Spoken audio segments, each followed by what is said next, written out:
Now, a NASA life scientist is now talking with NASA workers in Texas that said if this was a meteorite, there could still be smaller pieces in the area.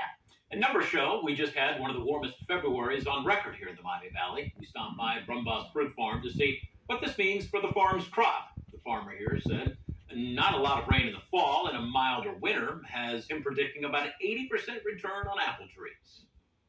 If it would stay warm, say, for a week, 70, 72 degrees, you get that sap flowing up through and the buds start to swell a little bit, then, well, we hope they don't come out in bloom.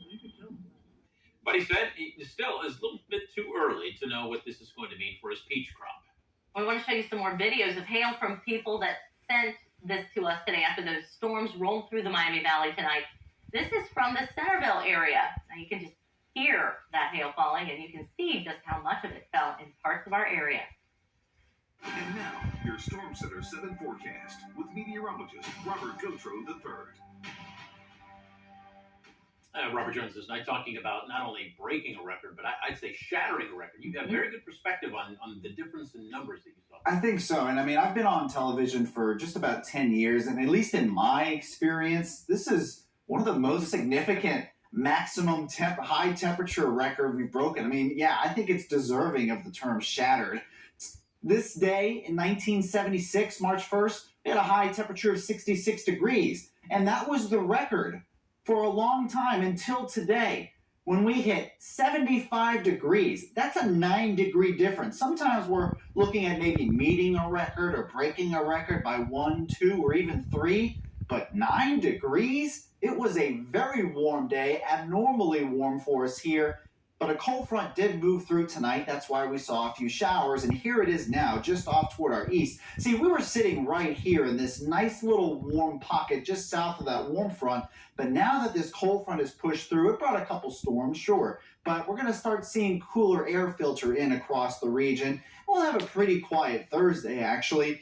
But even then, our temperatures on Thursday are still going to be above average for this time of year. Now, you haven't really felt the big change in temperatures yet. We're still 16 degrees warmer than this time yesterday. 17 in Sydney, 18-degree difference up in Urbana and Springfield. So it's still pretty mild. We're looking at temperatures in the mid to low 50s. You can see even Wapakoneta, Salina, Greenville, are still in the low 50s. But we will see the temperatures drop here overnight and then relatively cool tomorrow, at least compared to today. But we're typically in the mid-40s this time of year. Tomorrow afternoon, we'll probably get into the low to mid-50s, so kind of where we are right now.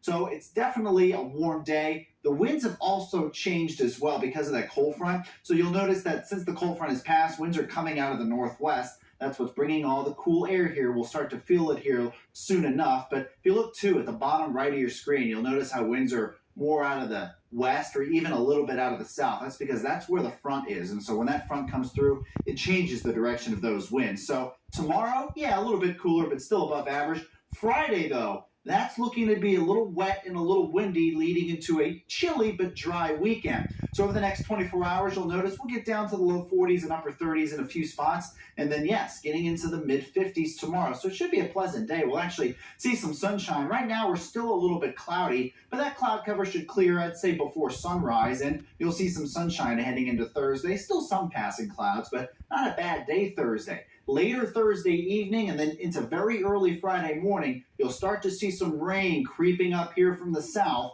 and then it'll overtake the whole Miami Valley, and we're going to see some good rainfall heading into Friday. We're expecting at least an inch for most everyone. Some places could see a little bit higher, so we might have some localized areas of at least 2 inches of rain, perhaps even some localized flooding. As far as severe weather, it's not impossible to see a stray strong storm, but the general risk for severe weather is likely going to remain well down toward the south, closer toward Kentucky and Tennessee. But you see a little bit of a few of those red pockets here, so just keep that in mind. It's mainly going to be a wet day and perhaps even changing a little bit into flurries, but we're really not expecting too much snow. Not to mention, it's going to be a bit of a windy day. You can see by Thursday night, those winds begin to blow, and then will be pretty windy with wind gusts up to 40 to 45 miles per hour Friday. So the weekend, drier and cooler, and still above average next week, looking relatively dry, maybe a late shower on Monday.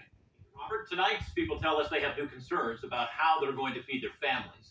Roughly 1.5 million Ohioans just lost the extra SNAP food help.